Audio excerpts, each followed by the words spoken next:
Welcome to the Mold Matters podcast. Whether you are looking for help recovering from mold illness or just want to learn more about creating a safe environment for your family, this podcast is the place for you. Hello, welcome everyone to another episode of the Mold Matters podcast. We have prepared a nice podcast for everybody today. We've got our guest physician, Dr. Wright, with us today, a frequent guest of ours who we consult with frequently in regards to mold matters, the name of the podcast, particularly as it relates to the health aspects of mold. Jeff has been practicing with Dr. Wright, I should say, has been practicing, doing his medical practice for how many years? 20 and change. 20 and change. A big portion of that has been spent helping those that are sick from mold. Mm-hmm. And just from talking to you, you've learned a lot of stuff. This sounds bad, but you have to learn sometimes just trying stuff out. And is it accurate to say that, as you worked with a lot of these patients, you learned through their experience? Practice of medicine is a real thing. And it is because people are different. I've learned that you try the thing that worked on the last person, and if it works, awesome. And if it doesn't work, you missed something, or there's something else that you need to learn. Yeah. And that's why we call it the practice of medicine, because you start with what you know, and then you figure out what you don't know. Yeah. Yeah, and I know you have a lot of the education background as well. I know you've relied on the Shoemaker protocol and Mm-hmm. and basically incorporated the best of what we know scientifically Mm-hmm. as well. And so we'd like to, we've had a couple different topics that we've discussed with you, and hopefully our listeners are gleaning from that as they try to heal from mold illness. And Mike, I'd like to welcome you as well. Thank you. Our remediation expert. Yeah, I really like. We talked about this podcast before we started. I really like the title of this was what Dr. Wright came up with is "Why is my wife sick?" It's a common theme that we run into all the time with mold. Is the wife is really sick, the husband feels fine, and so it's a great topic for us to have Jeff here as an expert to explain what's going on. Why does the husband feel just fine at home, but the wife is sick? It's a crazy common theme we run into every day. Yeah, Jeff. Without further ado, if a husband is asking why is my wife sick, let's dive into that answer. Well, depending on how cranky I'm feeling at the moment, I sometimes will ask husbands and wives when I have them both in the same rooms, like, so you guys are identical twins, right? And usually they look at me and scold me with their looks and say, okay, so you didn't marry your identical twin, maybe you married your cousin. No, that's not it either. And the reason I bring that up is because genetically speaking, all of us are somewhat different. And unless you have the same exact genetics, you're going to respond to things differently. So if you ask anybody, you say, are boys and girls the same? And all of us will go, oh, heavens no. All of us are different, especially boys and girls. Girls respond differently to things that boys do not have a problem with. Boys can handle, well, let's just put it this way. If you think of math, and I'll keep the math very simple because math and I never got along very well. If you think boys are typically linear, we are straight, we are more or less the same every single day. Women, on the other hand, they have a monthly cycle that they go through, and that makes their moods different, that makes their emotions different, that makes their energy different, because their bodies are programmed to do things differently. We men are really good at protecting and providing. Women can protect and provide, but that is not as much their strength as being able to nurture. And hormonally, we're all different as well. So what I find is from the genetic component, women tend to be a little bit more susceptible. Now, everybody can be susceptible to mold. 25% of the population is genetically unable to remove mold from their body. So what that means is the immune system is tasked with, hey, there's mold, let's kill that and get rid of it. But about 25% of us, the immune system is tasked, oh, go ahead and get rid of that mold, but you can only just scream and yell and get inflamed. And you can't actually kill it and get rid of it. So plan B is remove it from the liver and get it out. Dr. Wright, I want to point this out, or I want to dive into that just a little bit because I think it's that important. Make sure the audience understands 25% cannot get rid of those toxins on their own. With the primary method, yes.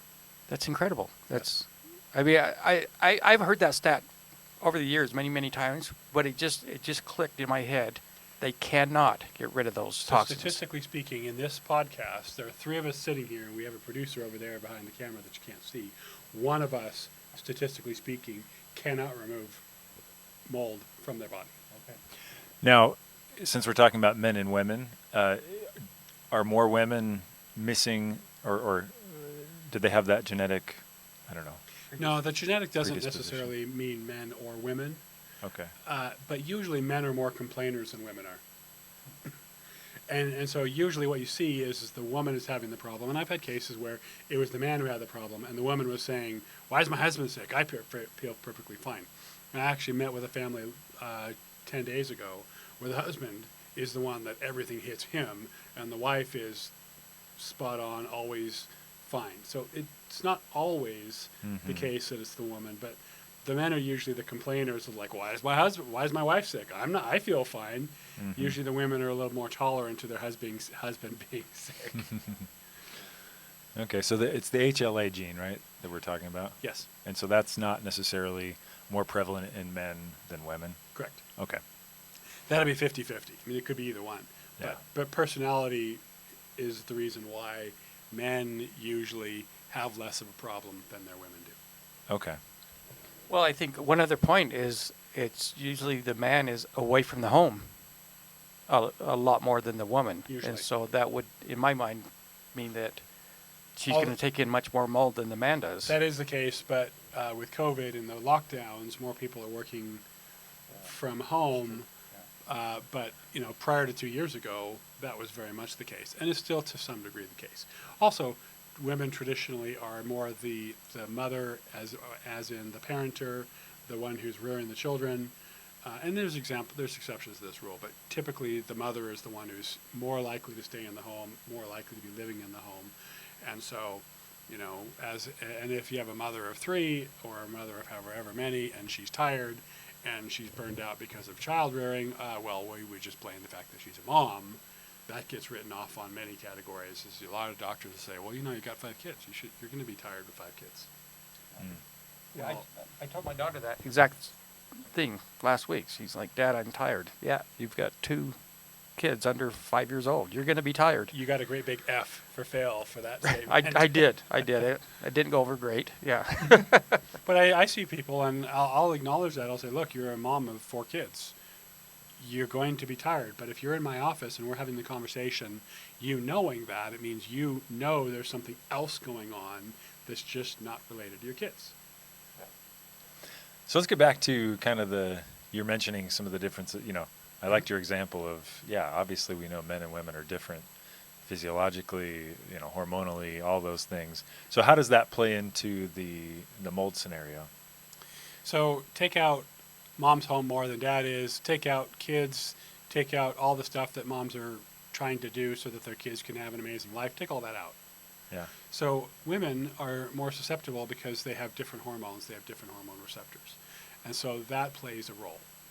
Now, all the things like rearing the children, being home all the time, that plays a role as well. But literally, women are going to detoxify slightly differently than men are.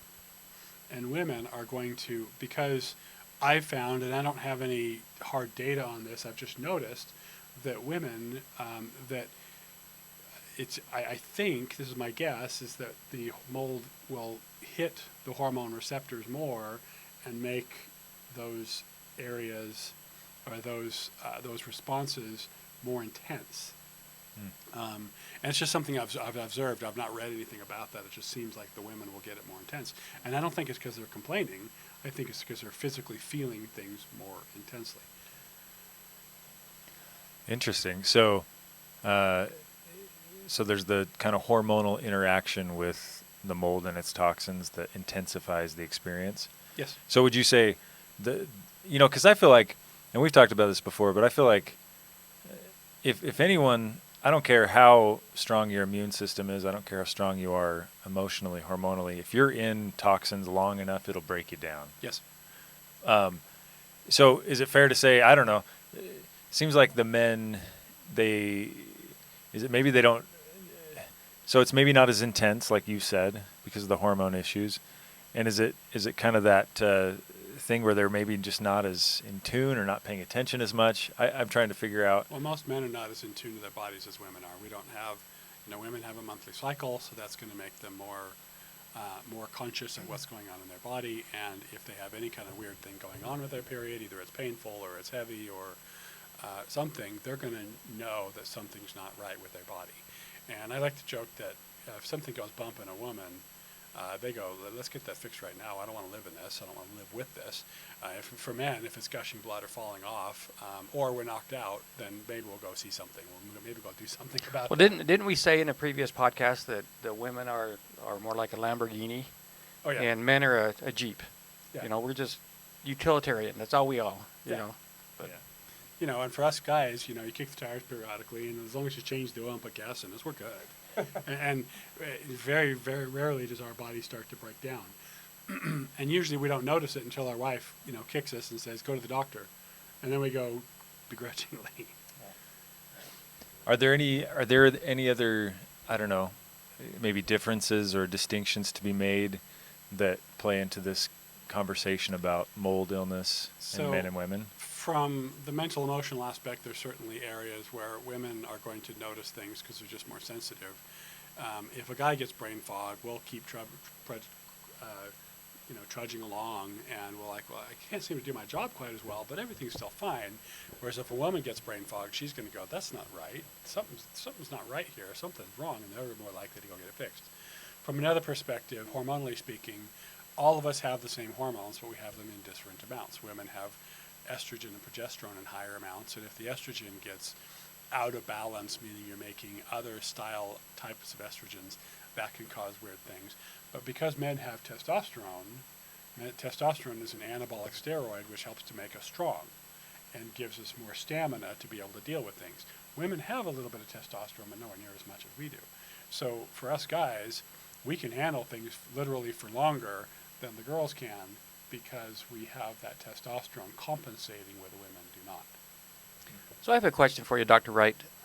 We run into this all the time where we will go in and treat the home because we all know that you can get the mold out of them, but they've got to get out of the mold, right? Why is it that some people feel almost immediate relief and others it could take weeks to months before they start feeling better? I have two answers for that. The first one's the most accurate. I don't know. So now that I've told you the most accurate answer, we'll go with the second. I think the reason is I think it has to do with genetics. I think it has to do with where they've been, what they've been exposed to, their genetic ability to remove it. I think it has to do with any number of other factors. Like if somebody's lived a really clean life. For example, my wife and I try to live very clean lives. We try to minimize the garbage we put in so that our body doesn't have to remove that garbage. We've had you guys in my house 3 separate times. I would like to say that we keep not learning our lesson, but the reality is life happens, and you can't always predict or control what's about to happen to you.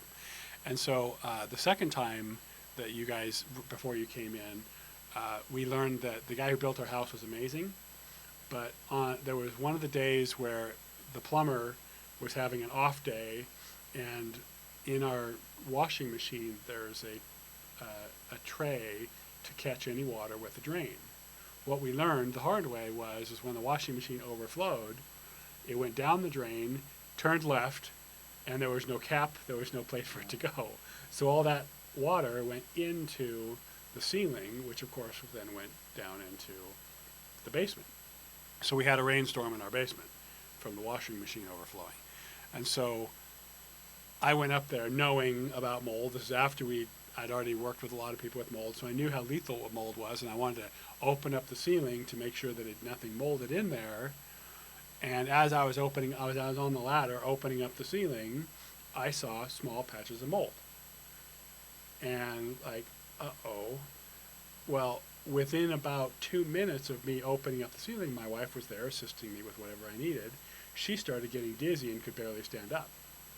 And so that was when I said, okay, we're done, closed it off, sealed everything off so that it didn't spread throughout the rest of the house, and called a demolition company to come and remove everything, and they dried it out. They did it the way I wanted them to, which was don't, drag moldy stuff through the rest of the house and contaminate it. And then when everything was dried out and open, then you guys came in. You drilled a bunch of holes as well to make sure that it hadn't spread anywhere, which was awesome. And when she walked in, she could tell instantly that things were better walking into the house. So some people are that sensitive, but it still took her a few weeks to finally get it out of her. Yeah. And we're not the same. I don't feel mold. I've trained myself to be able to feel it, but I don't feel it like she does. Interesting.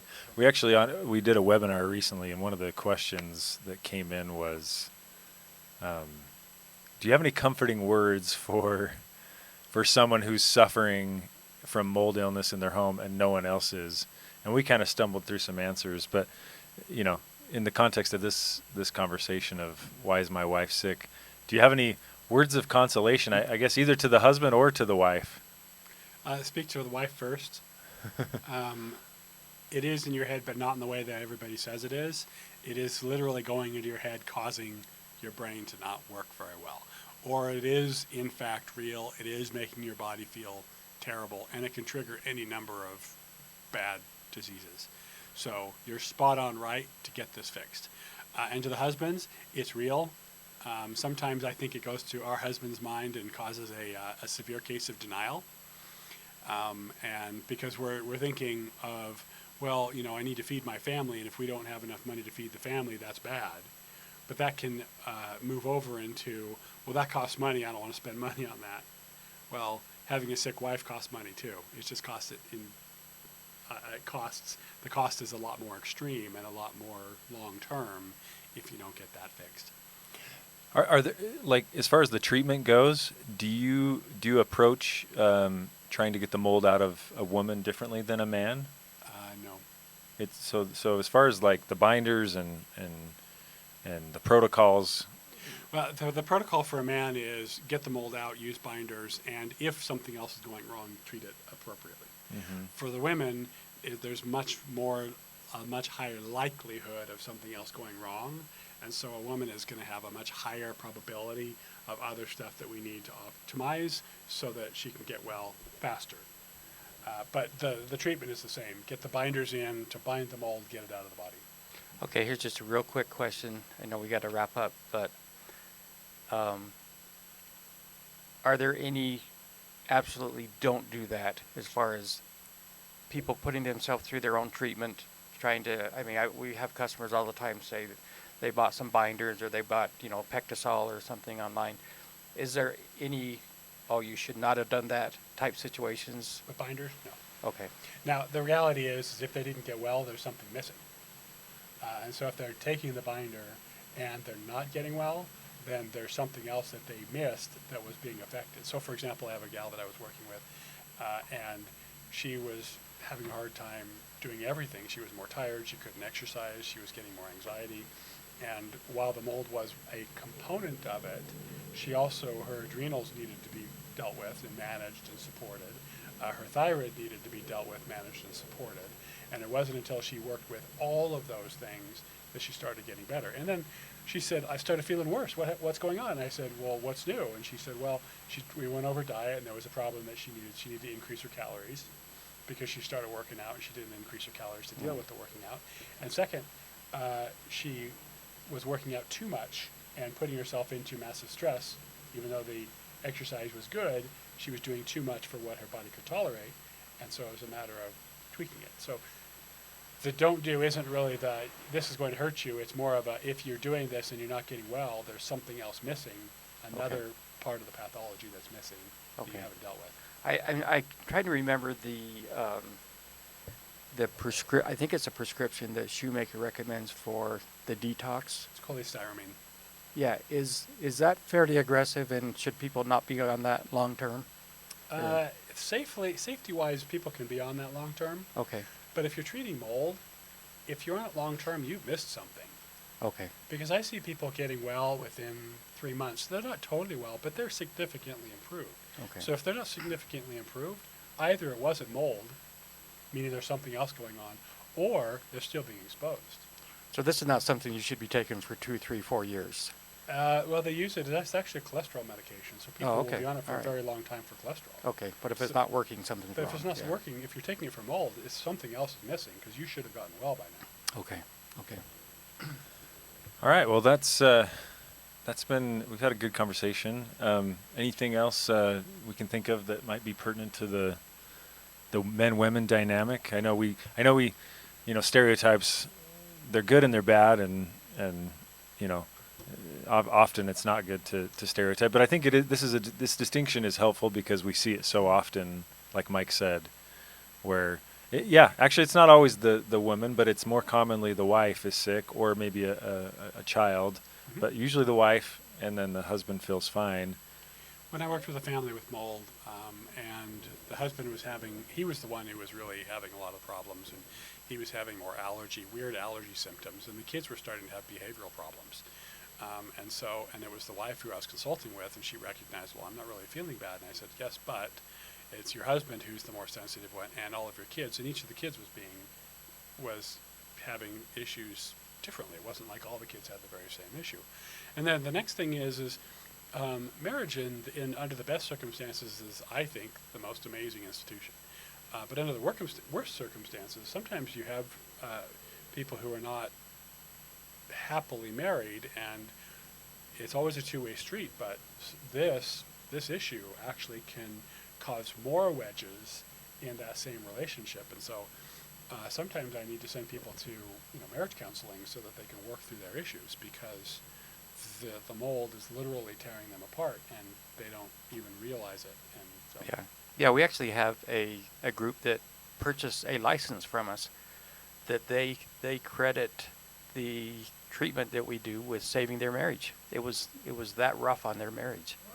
And but then we see it. The other side of it is I see husbands all the time that are like, "I'll do anything to get my wife better," So it goes both ways. Mm-hmm.